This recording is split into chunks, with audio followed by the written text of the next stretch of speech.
আসসালামু আলাইকুম সবাইকে। কেমন আছেন সবাই?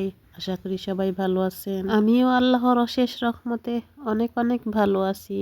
তো আজকের ভিডিওটা শুরু করলাম রান্নাঘর থেকে। আজকে কি রান্না করবো তা তো ফার্স্টেই দেখা নিছেন। আজকে মাসকলাইয়ের ডাল রান্না করবো। এইগুলা ছিল প্যাকেটের ডাল, তারপরেও আমি একটু ভাইজা নিছি, বেশি না অল্প একটু ভাইজা নিছি। ভাইজা তারপরে এদিক দিয়ে ভিজাই নিলাম। এইগুলা কিছুক্ষণ ভিজুক। আর আমার ছোট সদস্যরা কি করে দেখানো যায়। আজকের দিনটাতে কিন্তু খুবই মাশাআল্লাহ রৌদ্রটা একটু বেশি উঠছিল, যে কারণে আমি অনেক কাপড় চোপড় ধুইয়া দিছিলাম আর এদিক দিয়া বিছানা গুছাইতে আইছি। কিন্তু উনি ফিরেও তাকাইলো না। যাক, কিছু করার নাই, যতক্ষণ বৈশা থাকার ওইখানেই বৈশা থাও, তাই ভালো। একজন তো বৈশা রয়েছে, আরেকজন কি করে চলেন একটু দেখানো যাক। এই যে দেখছেন, এই যে আরেকজন এই দিক দিয়া, আমি বিছানা গোছানোর লাগি বালিশ গুলারে নিচে রাখছিলাম, কিন্তু উনি ওই যে খাটের নিচ থেকে মুড়া আনছে আইনা এই যে বালিশের উপর দাঁড়াইছে, দাঁড়াইয়া এইখানে উনি গোনাগুনি করতেছে। ওনার গুনাতে ছিল 1 3 5 7 এইগুলা, তারপরে একটা লাভ, তারপর আবার নিচে। আমি ওনারে কইতাছি এই ফইরা যাই বাগা, তারপরে এই যে উনি কি একটা হাসি দিল। ওনার রিয়াকশন উনি পড়বো না, সাথে আবারও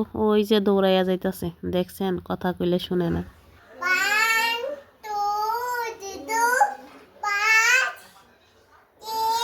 এই যে শুনছেন, এইটাই ছিল ওনার গুণাতে। উনি বারবার এই গুণাটাই গুনতেছে আর এইখান থেকে লাভ দিতেছে। ওনার বয়সটা আর দিতে পারলাম না, কারণ ছোট ছেলে আবার মোবাইল দেখতেছে। মোবাইলের সাউন্ড যদি আইয়ে তাইলে একেবারে আমার ভিডিওটাই নষ্ট হয়ে যাইব। আমিও এখান থেকে দাঁড়ায়া দাঁড়ায়া ওনার গুণাই শুনতেছি আর বলতাছি এখান থেকে লাভ দিলে ফইরা যাইবা। তারপর উনি এই যে লাভটা দিল, এদিক দিয়া চইলা যাইতেছি বারান্দাতে। আজকে মাশাআল্লাহ কিন্তু অনেকটা রৌদ্র উঠছে, অনেক রৌদ্র উঠছে। এই রৌদ্রটা দেখে আমি অনেক কাপড় চোপড় ধুইয়া দিছি, সাথে অনেক ঘরের কাজও কইরা নিছি। ভিডিও করা হইছে না আর কি। চলেন রান্নাঘরের এদিকে যাওয়া যাক। তো আইসা পড়লাম, আমার এটা কিন্তু অনেকটা বীজাণু হয়ে গেছে। মাছের মাথা দিয়ে তো ডালটা রান্না করবো। তো মাছ ছিল বড় মাছ, বড় রুই মাছের একটা মাথা ছিল, আর ওই মাথাটা দিয়ে আজকে এটা রান্না করবো। তো এদিক দিয়ে মাছটা যেহেতু একটু বড় আর ফ্রিজে ছিল, ওই কারণে আমি একটু মাছটা ভাইজা নিতেছি। আর আমার মনে হয় যে বেশিরভাগ সময় মাছটা একটু ভাইজা দিলে তরকারিটা ভালো, একটু মজা লাগে, একটু বেশি স্বাদ পাওয়া যায় আর কি। তো 2 রকমের মাছ রান্নাতে এই স্বাদ, একটা হইছে বাজার আর একটা হইছে মনে করেন বাজার ছাড়া। আমার ভিডিওটা দেখতে দেখতে যারা এতটুকু আইসা পড়ছেন, তো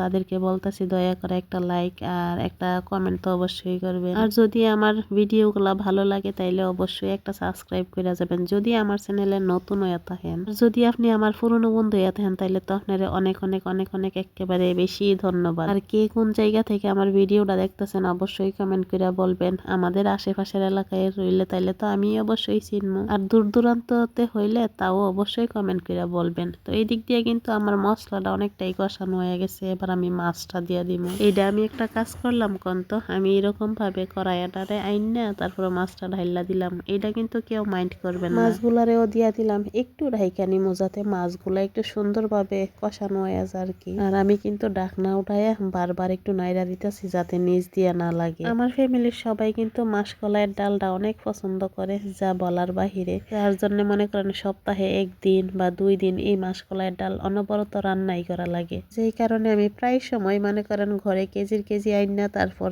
নিজে ভাইজিয়া তারপর ওইগুলারে ব্লেন্ড কইরা বয়ামে ভইরা রাইখা দেই। আর ওইটার গন্ধ স্বাদটা কিন্তু একটু বেশি পাওয়া যায় এটার থেকে। এটাতে এত একটা গন্ধও নাই, এত একটা স্বাদও নাই। তারপরও বড় ছেলে বলতেছে উনি নাকি মাসকলাইয়ের ডাল খাইবো, যে কারণে ওনারে বললাম যে যাও তাইলে দোকান থেকে প্যাকেট নিয়ে আইও, ওইটাই আজকে রান্না করবো। তো আমি কিন্তু এক চুলাতে ভাত বসাই দিছিলাম, ভাতটা হইয়া যাইতেছিল। আর আরেক চুলাতে এই যে এদিক দিয়ে মাসকলাইয়ের ডালটা বসাই দিলাম। রোদ্রের দেখা পাইলাম, সাথে অনেক কাজ করলাম, যে কারণে রান্না বান্নাটাও একটু দেরি হয়ে গেছে। তো এর জন্য আমি জটফট করে দুই চুলাতে বসাই দিচ্ছি। এদিক দিয়ে কিন্তু আমি মাসকলাইটা অনেকটাই কষাই নিলাম, মনে করেন মাছটার সাথে দিয়ে অনেকটা সময় নিয়ে কষাই নিলাম। আর কষাইয়া এদিক দিয়ে জলের পরিমাণটাও দিয়ে দিলাম। এখন একটু মনে করেন টক বগায় যদি ফাঁক উঠে তারপরে আমি এইটাতে ধনিয়ার পাতা কাঁচামরিচ সবকিছুই দিয়ে দিব। এদিক দিয়ে একটু ভালো করে বারবার নাড়তেছিলাম, নইলে কিন্তু নিচ দিয়া লাগিয়া যাইব। তো আমি কাঁচামরিচও দিয়ে দিলাম, এবার ধনিয়ার পাতাও দিয়ে দিলাম। আর মাসকলাইয়ের ডালটা একটু বেশি নাড়তে হয়, নইলে কিন্তু নিচ দিয়া লাগিয়া যায়, যে কারণে একটু নাড়ানাড়িটা বেশি করতে হয়। মানে একটু ভালো করে টক বগাইয়া উঠলে কিন্তু আমার রান্নাটা কমপ্লিট হয়ে যাইব, ডাল রান্নাটা শেষ হয়ে যাইব। তো আজকে ডাল রান্না করবো, আর বেশি একটা রান্না করতাম না, আর 2টা ডিম ভাজবো। আর ডিম আর ডাল দিয়ে আজকে দুপুরটা চালাই নিমো, রাত্রটাও চালাই নিমো, আর রাত্রবেলাও কিছু রান্না করতাম। ডাল রান্নাটা হয়ে গেছে, এবার এই যে সবকিছু কাইটটা কুইটটা ডিমটাও বসাই দিলাম। তো আমার ভিডিওটা কিরকম লাগছে অবশ্যই সবাই কমেন্ট করে বলবেন। আর ভালো থাকবেন সবাই, আল্লাহ হাফেজ।